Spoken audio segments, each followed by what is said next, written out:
Hello, kumusta sa inyo? Mga subscriber ko, tsaka sa mga ngayon pala nakakita nitong channel natin. Gusto ko lang makapagkwentuhan sa inyo. At ikwento ko na rin kung paano ako nagsimula mag-content o yung iba kasi ang tawag content creator, yung iba naman ay YouTuber, yung iba influencer. So, siguro kaya tinawag na influencer malakas na impluensya nila sa mga tao. Yung tipong pagka nakita sila na ganito yung ginagawa, usually parang mga ginagaya na. Content creator naman, sa tingin ko sa content creator ako Kasi gumagawa lang naman ako ng mga content na sinasagot ko yung mga tanong ng mga tao. So ngayon, ano nga ba yung nasa isip ko? Sa isip ko lang na i-share sa inyo kung paano ako nagsimula na mag-content. Though hindi naman ganun kalaki talaga yung kita ko dahil hindi man ako tulad ng mga ibang content creator na talagang mga sikat na. Tsaka mga malalaking content creator na talaga. Mga influencer na sikat talaga. Pero ang sa akin, ang masasabi ko para dito sa pag-YouTube o sa pagko-content ay okay din kasi ginagamit ko to as a parang sideline. Kasi meron akong freelancing ng pag-aircon at the same time, yung trabaho ko, yun yung ginagamit ko ng mga pwede kong i-post dito. Pero minsan, naiisip ko rin na gumawa ng mga, siguro tao lang din. Naiinggit din ako dun sa mga ibang influencer na sikat, na malaki yung kinikita, ganun. Bakit sila konting ganito lang, konting mga kulit-kulitan, dami ng views, syempre, sikat, ganun. Siguro, hindi man mawala sa mga tao yung mainggit pa minsan. Pero kung titignan ko, sa positive side naman ako sa akin, okay din kasi parang almost kasi siyempre nagtatrabaho na ako. Freelancing, meron naman ako sariling customer at malaki na itulong nito sa business ko as a freelancer ng air conditioning at refrigeration kasi may mga nakakakita rin sa akin dito sa YouTube tapos pinupunta nila yung Facebook page ko tapos nagpapa-service sila sa akin. Minsan nga masyadong full skid na rin talaga yung every month kasi nga marami na rin talaga yung nagpapa-service. So, kung mapapansin yung mga content ko ngayon, puro mga tanungan segment na lang.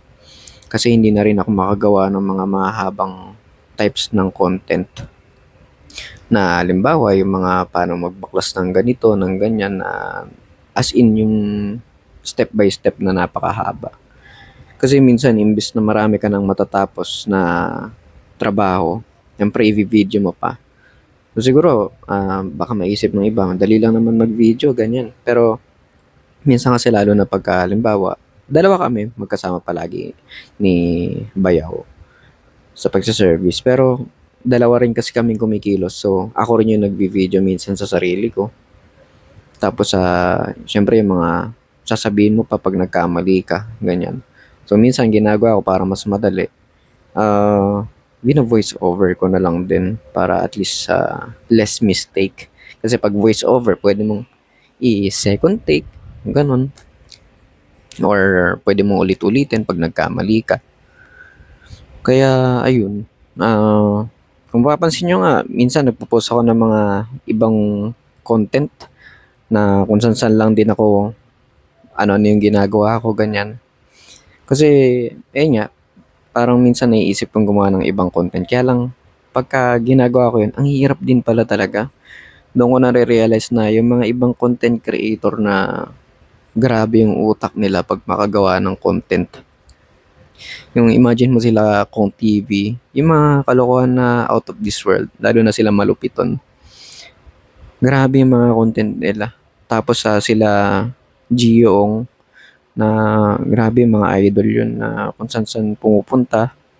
As in parang sobrang kailangan mo ng sobrang lakas ng loob para magawa mo yung mga bagay na yun.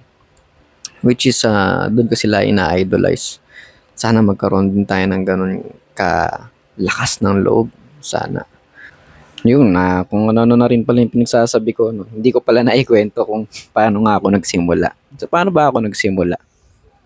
Ah, Parang pagkakaalala ko pandemic nun, eh. Tapos may mga siyempre nung pandemic ang mga ginagawa mo lang naman sa bahay kung ano na lang, mag-YouTube, mag-exercise, kumain ng tama. Init ng kape ko. Kumain ng tama, siyempre 'di ba, palakas ka. Tapos, yung trabaho ko nun kahit papaano may pasundot-sundot pero kasi nga siyempre, refrigeration tsaka air conditioning kailangan pa rin naman talaga yun. So may mga nagpapa-service pa rin. Pero nung medyo lumala na yung COVID noon, siyempre medyo natakot din kami. So kahit papaano meron namang mga nakatagong pang-backup na pangkain. Yan. So yun, nakasurvive naman.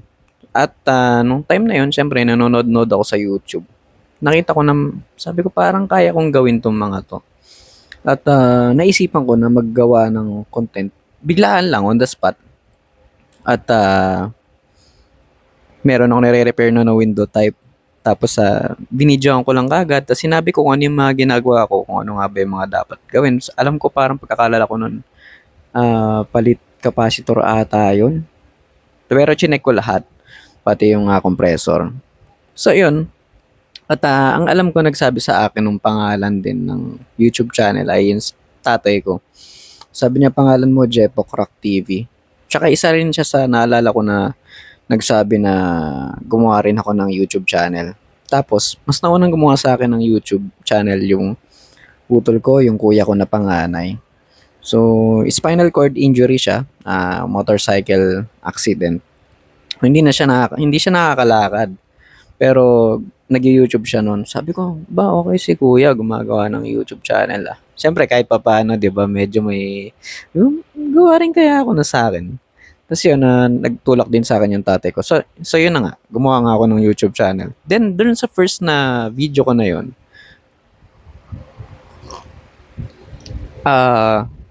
nagulat ako, ba, dumedire-diretso yung mga nanonood. Tapos kasi merong kailangan kang abutin na certain numbers of subscriber tsaka watch hour.